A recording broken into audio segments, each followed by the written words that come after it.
ભગવાન નહીં ને બીજું કશું નહીં, પૈસો જ મારો પરમેશ્વર.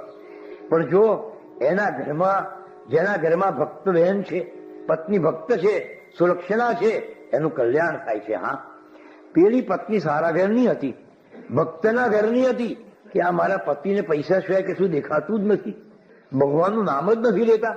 પેલી કહે કે હરિનું નામ તો લો, પણ સમય જ કઈ છે, તું જ કે મને ભગવાનનું મને સમય જ કે છે તારી.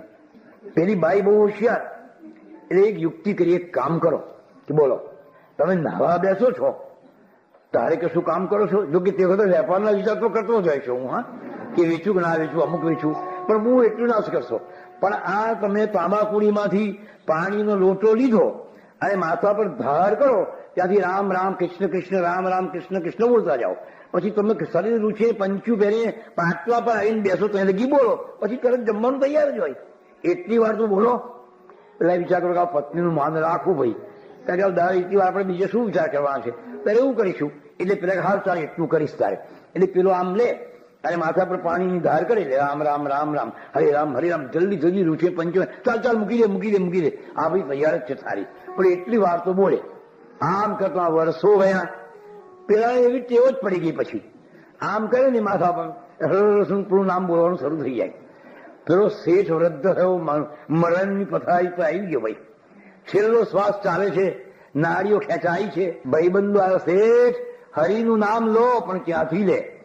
એ પેલી બાઈએ કહ્યું કે આમ તો મરવાના જ છે ને ભાઈ, એક કામ કરો, એક લોકો પાણી લઈ આવીને એના માથા પર ધાર કરો ને જરા. જો ટેવ પડી ગઈ ને, લાગન પાણી લઈ આવે ભાઈ, અને જ્યાં એના માથા પર ધાર કરીને હરે રામ હરે રામ હરે રામ, ખલાસ થઈ ગયો, મુક્તિ પામી ગયો ભાઈ. કારણ કે અંત સમયે ભગવાનનું નામ એને લીધું. એટલે અત્યારથી તે અદ્યૈવ મેં પ્રવિશતું, હમણાં જ આપણા રાજહંસને ભગવાનના ચરણ કમળમાં પૂરી દો, તો અંત સમયે એનું નામ આપણને યાદ આવશે, નહીં તો નહીં આવે.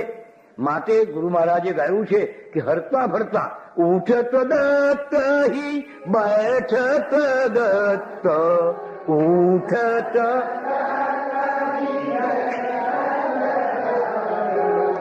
ઉઠતે ફિરતે સુમર લો દત્ત, ચલતે ફિરતે દત્ત દિગંબર એક આધારા, યહ બીન જગ મેં નહીં નિસ્તારા, દત્ત દિગંબર.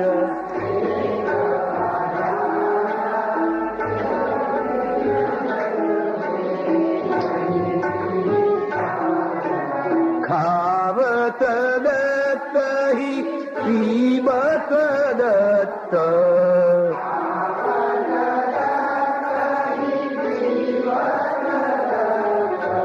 ઠૌર કઠૌર સુમર લો દત્ત,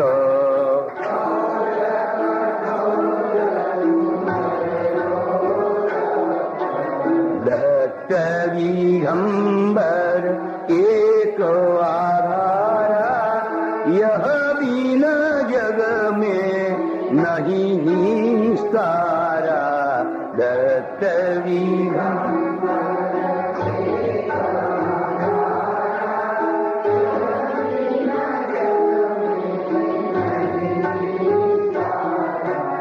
जहाँ देखो वहाँ दत्त ही दत्त,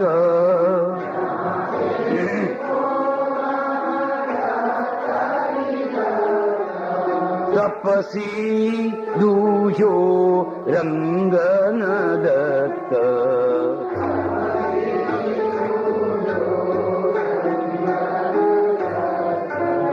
ગુરુ મહારાજે ગાયું, હરતા ફરતા ચાલતા બેસતા ઉઠતા ખાતા પીતા ઊંઘમાં સપનામાં પણ દત્ત દત્ત કરો.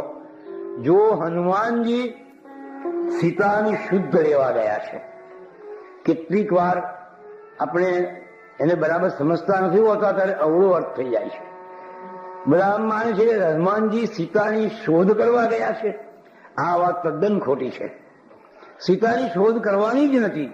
સીતાને રાવણ લઈ ગયો છે એ વાત તો રામજીને જટાયુએ કહી હતી, પેલા વાનરોએ પણ કહી હતી, એટલે જાણતા હતા કે રાવણ લઈ ગયો છે. પછી સીતાની શી શોધ કરવાની હતી?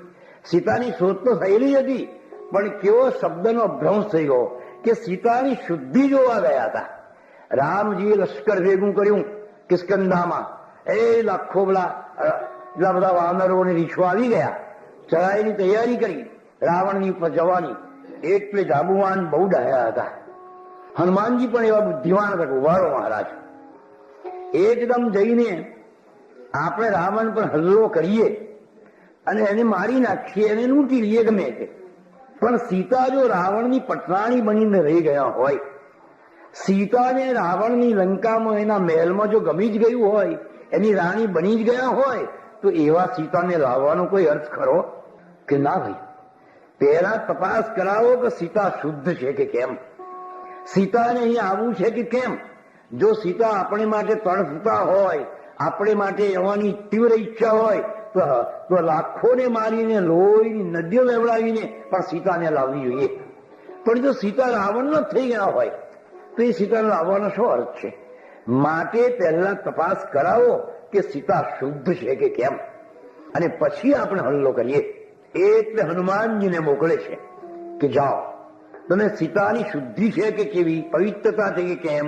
રાવણની રાણી બનીને એના રાજમહેલમાં રહી તો નથી ગયા ને? જો એના રાજમહેલમાં રહી ગયા હોય તેવી સીતા લાવીને શું કામ છે આપણે? મને જાઓ. એટલે હનુમાનજી એની શુદ્ધિ જોવા આવે છે. હા, સૂક્ષ્મ વેશી રાત્રે લંકામાં પ્રવેશ કર્યો.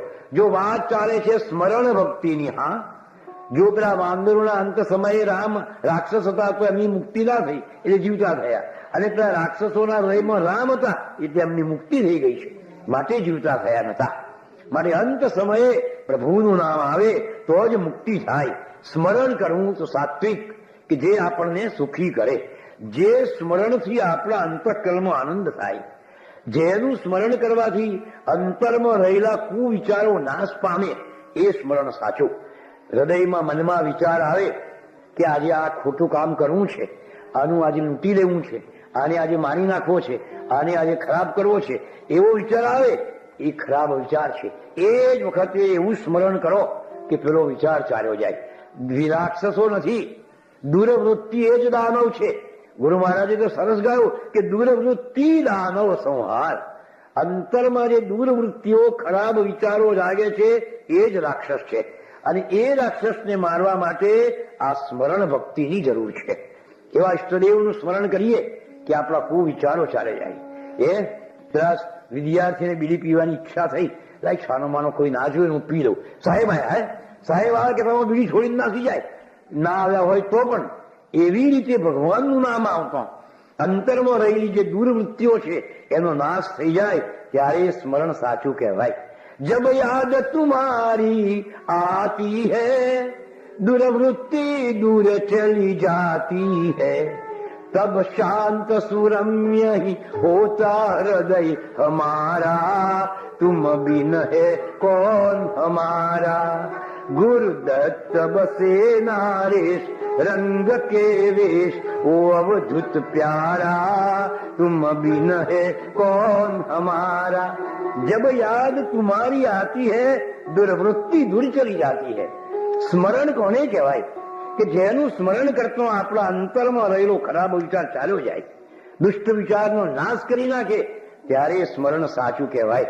પછી ભગવાનનું મોઢે સ્મરણ કરીએ અને અંતરમાં ખરાબ વિચારો કર્યા કરીએ, એનો કોઈ અર્થ નથી. એ સ્મરણ સાચું સ્મરણ નથી.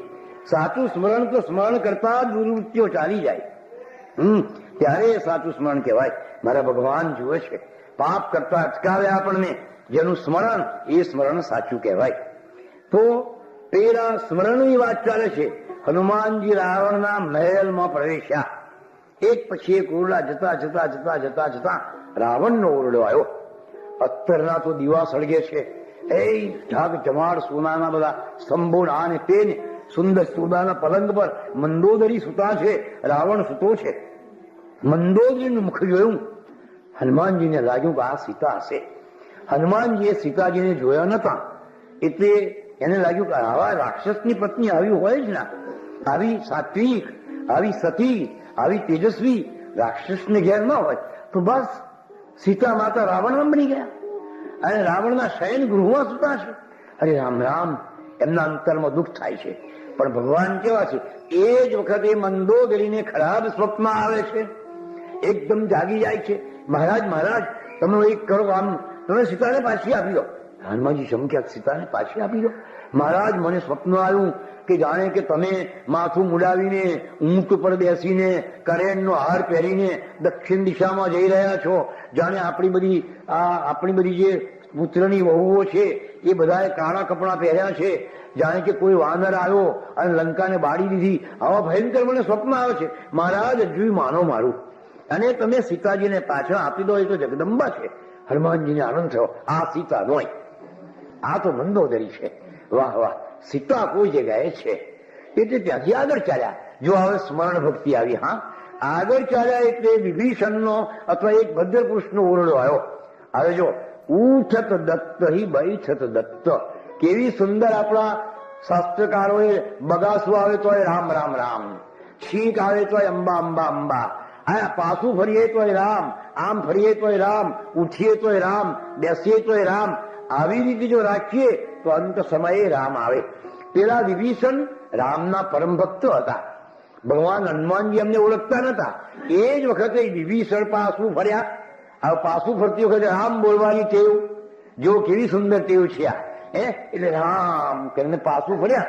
હનુમાનજી આશ્ચર્ય પામી ગયા કે આ સહરાના રણમાં ઝરણું કઈથી ફૂટી નીકળ્યું ભાઈ, રાવણના મહેલમાં રામ. આશ્ચર્ય પામી ગયા. એટલે એ પણ બોલ્યા જય શ્રી રામ. રામ. વિભીષણ જાગ્યા કે ભાઈ હું રામનો દૂત છું, હું રાવણનો ભાઈ વિભીષણ રામનો દાસ છું. પરમ તમે ભગવાનના મારા પ્રભુના સેવક છો કે? હા. વિભીષણ ગદગદ થઈ ગયા, આનંદ થયો.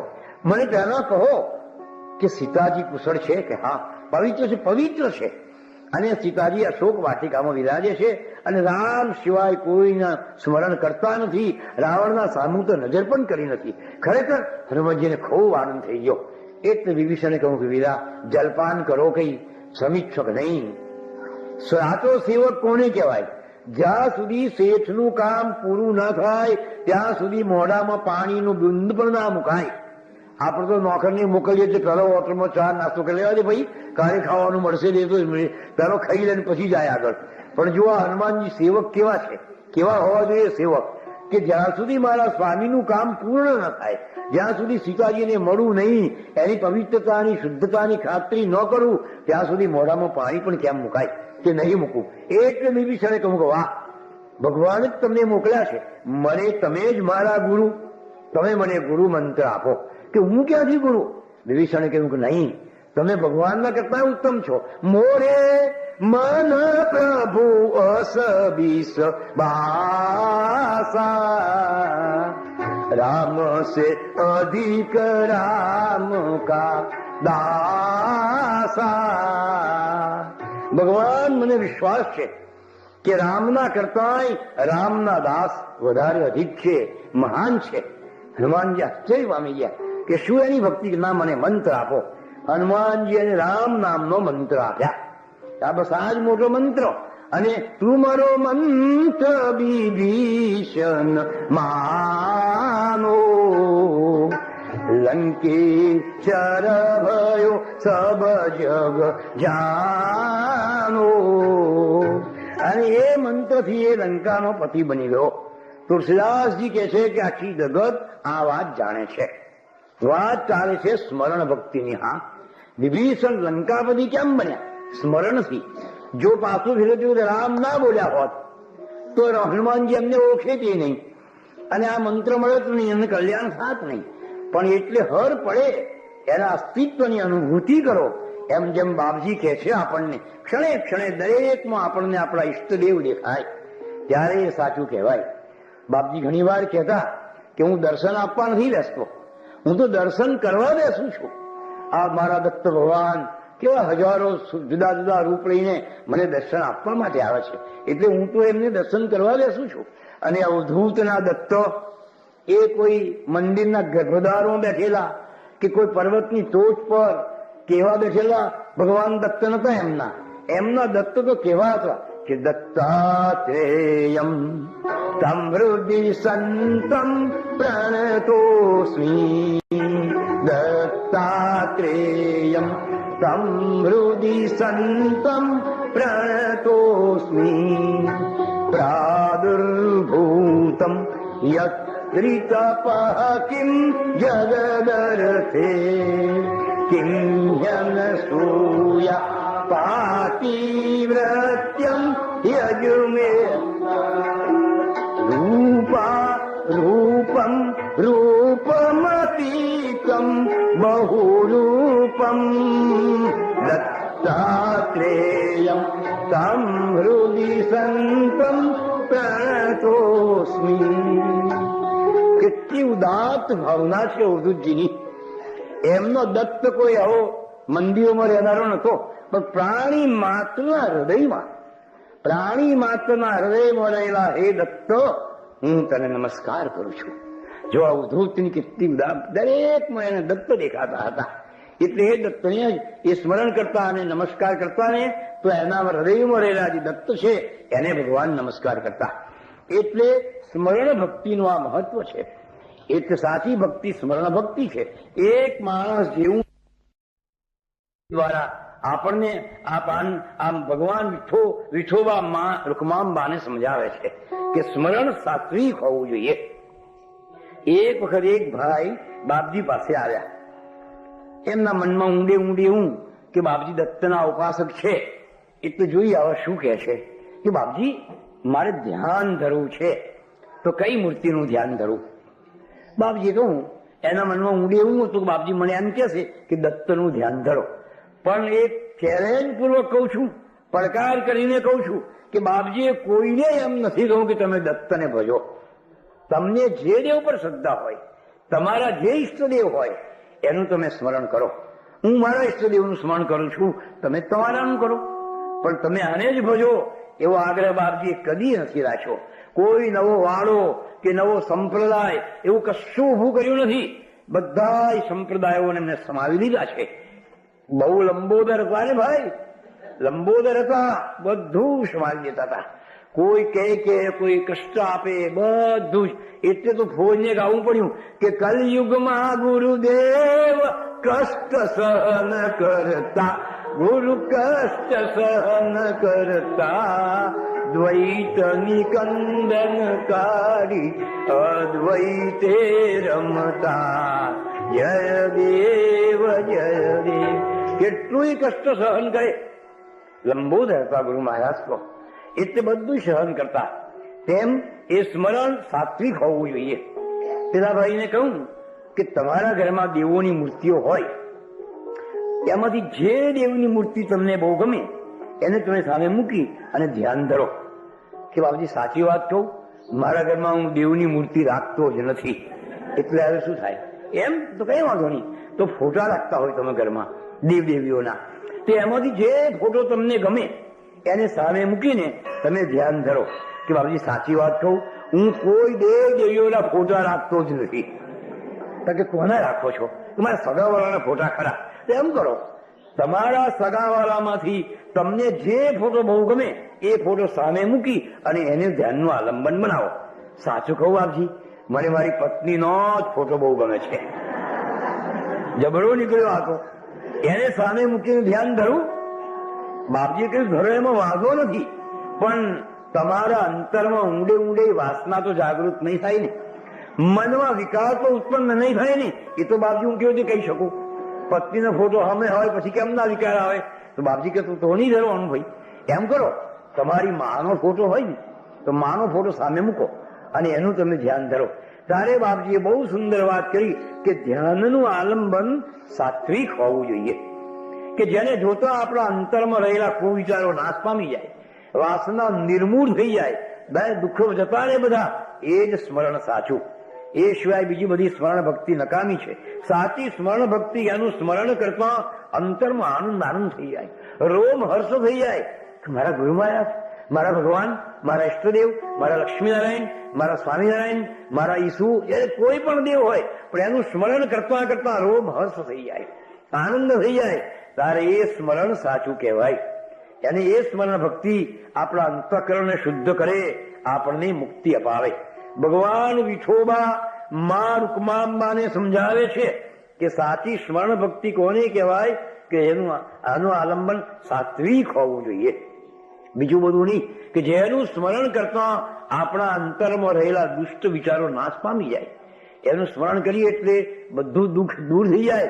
પેલા રાવણના શાભાર હૈયે રામ બિરાજે તો, પેલા કંસતળા શાભાર હૈયે કૃષ્ણ બિરાજે તો, અરે પેલા કામતણા શાભાર જો હૈયે શંભુ વિરાજે તો.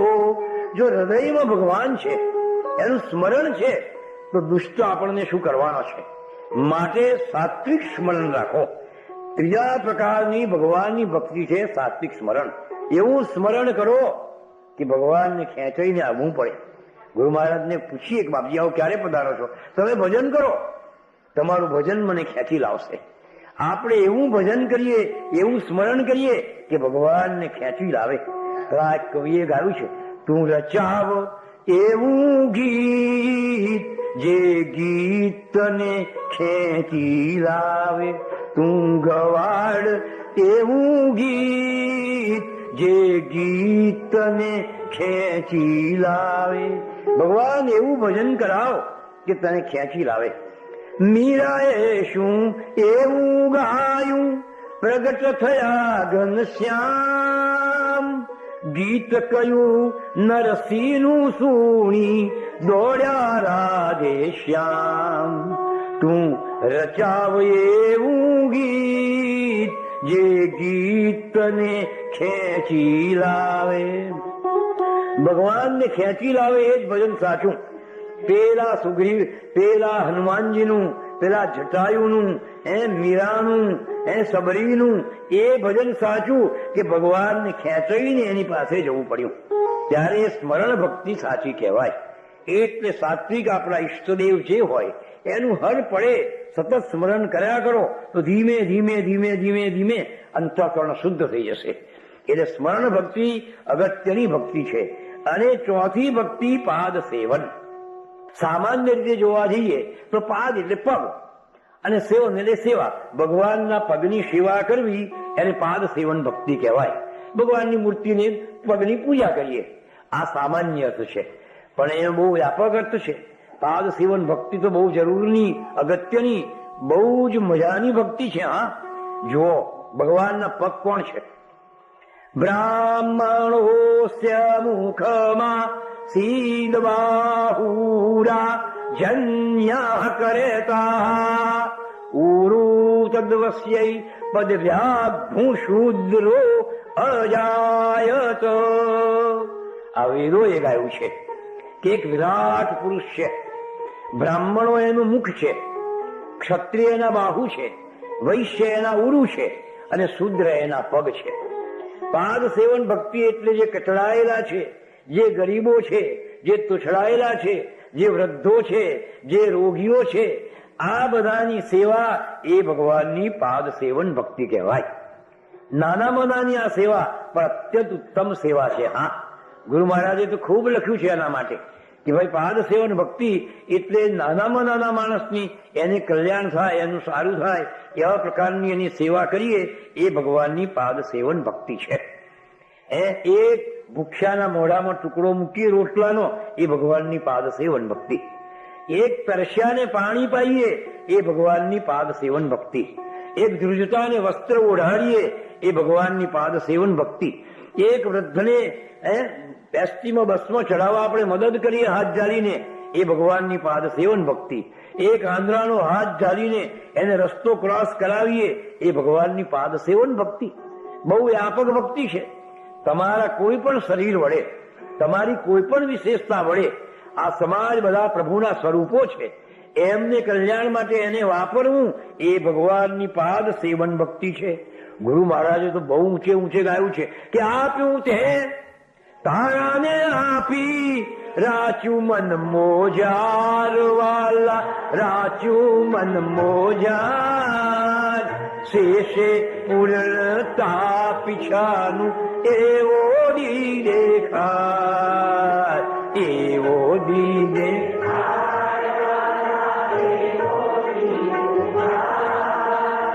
દેખું તારું રૂપ બજે કેવો દીજે.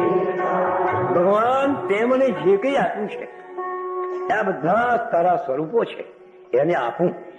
અને જો કેવો શબ્દ ગુરુ મહારાજે વાપરે છે, રાચું, આનંદ પામું. જો આપવામાં આનંદ થતો ના હોય તો આપશો જ ના. આપો તો પ્રેમથી આપો, આનંદથી આપો. જો આપવામાં દુઃખ થતું હોય, જીવ બાળીને, મોઢું મચકોડીને, બે ચાર છોછો કરીને, એનો તિરસ્કાર કરીને એને આપવું, એના કરતા એને આપવું જ નહીં. એનામાં રહેલો દિલદાર છે ને ભાઈ, એ દુભાઈ, આત્મા દુભાય એનો. આપણે બહારને આવેલા નારાયણ છે, આપણે નર છીએ, એટલે નારાયણને આપીએ છીએ એમ માનીને આપો. તુષ્કાર કરીને કોઈ દિવસ ના આપશો. હા, મારે બારણે ભગવાન આવીને ઉભા છે. કયા વેશે પ્રભુ આપણે બારણે આવીને ઉભા રહેશે એ કોણ જાણે છે. માટે જે કોઈ આવે ના આપવું હોય તો એને પગે લાગજો, પણ એનો તિરસ્કાર ના કરશો. એના હૃદયને દુઃખ થાય એવો એક પણ શબ્દ ન ઉચ્ચારશો. હા, યહૂદી પ્રજા છે, યહૂદીઓ. એ યહૂદીઓના મુખ્ય ધર્મગુરુ અબ્રાહમ કરીને હતા. એ ઇઝરાયેલની જે પ્રજા એ પહેલા ભટકતી હતી, ભટકતી જાતિમાં. આ પણ ભટકે. એ જંગલમાં ઇબ્રાહિમ તે તંબુ તાણીને મુકામ નાખ્યો છે. તાર તો બહાર એટલી બધી પડે છે કે ન પૂછો વાત. આ તો ધર્મગુરુ એટલે સરસ ઊંટના ચામડાનો મજાનો એમનો હુંફાળો તંબુ, અંદર બે ઓરડા, ગાલીચાઓ પાથરેલા, બારણામાં રસોડું. એમની પત્નીનું નામ સારા. સારા ત્યાં રસોઈ ગરમ ગરમ કરે અને અબ્રાહમ બેઠા બેઠા ઉક્કો પિયા કરે છે, પ્રભુનું ધ્યાન કર્યા કરે છે. આ અંધારી રાત, બહાર તો લાકડું થઈ જાય, લોક ઠરી જાય એવી બહાર ઠંડી છે, પણ એના તંબુમાં ઊંટ છે બધી. એક બાજુ ચૂલો સળગે છે, ઊંટના ચામડાનો સરસ તંબુ, આ બેઠા બેઠા ઉક્કો પીએ છે. એ વખતે તંબુના બારણે ધબ્બ સુને એક ધબકારો થયો. અબ્રાહમ ચમક્યા, વેલા વેલા બહાર આવ્યા. એક ડોસો બિચારો 80 વર્ષનો, લાકડું થઈ ગયો છે, ઠંડીને લીધે પડ્યો છે. સારા સારા બહાર આવો. એટલે એની પત્નીને બોલાવી, બંને જણા ઊંચકીને પેલા ડોસાને અંદર લાવ્યા. સગડી સળગાવી એને બરાબર શેક્યો. એના શરીરમાં ગરમી આવી, ધીમે ધીમે એનામાં ચેતન આવ્યું. એટલે એને આંખ ઉગાડી કે હું ક્યાં છું? કે ભાઈ તું સુરક્ષિત સ્થળે છે. હા, તો અબ્રાહમના તંબુમાં છું. કે એમ? કે ભાઈ મેં 7 દિવસથી અન્ન ખાધું નથી, હું 7 દિવસમાં ભૂખ્યો છું, મને કઈ ખાવાનું આપો. અબ્રાહમ કે હા હા તૈયાર છે. ગરમ ગરમ રોટી અને ગરમ ગરમ સૂપ એટલે ભેળકી બનાવીને તૈયાર હતી. સારા વેલી વેલી લાવીને મૂકી. લેખા પેલા બંને જણે ધારીને બેઠો કર્યો. શરીરમાં શક્તિ નથી બિચારાના. 7 દિવસનો ભૂખ્યો, આંખો ઉડી ઉતરી ગઈ છે, આંખમાં આંસુ છે. રોટલીનો ટુકડો તોડ્યો, પેલી ભડકીમાં રોટલી બોળી. અને આ જો દરેક ધર્મમાં હોય છે કે જે આપણને અન્ન આપે એના તરફ કૃતજ્ઞતા દર્શાવવી. આપણી પરંપરા તો અત્યંત ઊંચી છે કે આપણામાં તો કોઈ બાકી જ ના રહે. જુઓ આપણા શાસ્ત્રકારોએ કેવી રચના કરી છે કે આપણી બહેનો પોતાના બાળકોને જમવાનું પીરસતા પેલા ગાયનું કાઢે, કૂતરાનું કાઢે, નૈવેદ્ય કાઢે, અંદર વળી અગ્નિમાં 2-5 ઉમે. ઉપર ઉતાવળ ના કરીશ, મને ગાયનું કાઢ લેવા દે, મને કૂતરાનું કાઢવા દે, મને નૈવેદ્ય ધરાવવા દે, પછી તને ખવડાવું છું. છોકરાને પણ આવું કહી દે અને પછી જ ખાય. બીજાને ખવડાવી તેલ ત્યક્તેન મુંજી થા, ત્યાગીને ભોગવો. ઉપનિષદ કારે લખ્યું, સામાન્ય વાંચનાર એમ સમજે કે આ કેવો બેહુદી અથવા બે જીવે બોલ્યો છે ઉપનિષદકાર, કે તેલ ત્યક્તેન મુંજી થા. એક બાજુ ત્યાગ કરવાનું કે છે અને એક બાજુ ભોગવવાનું કે છે. આ કેવી વાત? પણ ભાઈ આપીને ખા, ખવડાવીને ખા, આપીને ભોગવ. એમાં જે આપવામાં જે આનંદ છે ને એ લેવામાં નથી. હા, સ્વામી રામ તો કહે છે give give and give, not to take. આપો આપો. અવધૂતજી આપ્યું જ છે અને કેટલો આનંદ લૂંટીને એ ગયા છે. કશું લઈ ગયા પાછું કોઈનું કરું લીધું નથી. તો આપવામાં જે આનંદ છે એ લેવામાં નથી. રામનો આટલો ટુકડો રોટલો ખાધા કરતો ખવડાવ્યો ભલો. હા, મને બીજાને ખવડાવો. પ્રભુએ આપણને જે કઈ આપ્યું છે આપણા એકલાનું નથી, એમાં બધાનો ભાગ છે. આપણી કમાણીમાં, આપણા અન્નમાં બીજાનો ભાગ રાખો. એટલે બ્રાહ્મણો બ્રહ્માર્પણ કરે છે. જો કીડી મકોડીને પણ રવા દીધી નથી, એટલે જે બ્રહ્માર્પણ કરે એ અન્ન કીડી મકોડીને મળે. અને એનું પણ પોષણ થાય, ગાયનું પોષણ થાય, કૂતરાનું પોષણ થાય. કેટલી સુંદર રચના આપણા શાસ્ત્રકારોએ કરી છે કે આપણાનો એકલું નથી, બીજાનો ભાગ છે. આપણી કમાણીમાં ધર્મનો બધાનો ભાગ રાખવો જોઈએ. 1939-40 હું વડોદરા સ્કૂલમાં ભણતો ત્યારે પ્રતાપ ટોકીઝ બહુ નાનકડી, ત્યાં આગળ એક ફકીર લંગડો બેસે. એ ફકીર આજે મારા 70 થયા, પણ એના જે હૃદયમાં મારા શબ્દો કોતરી ગયા છે. એ ફકીર આટલું જ બોલે, સખી કી કમાઈ में गरीब का भाग है, सखी की कमाई में गरीब का भाग है, सखी की कमाई में गरीब का भाग है.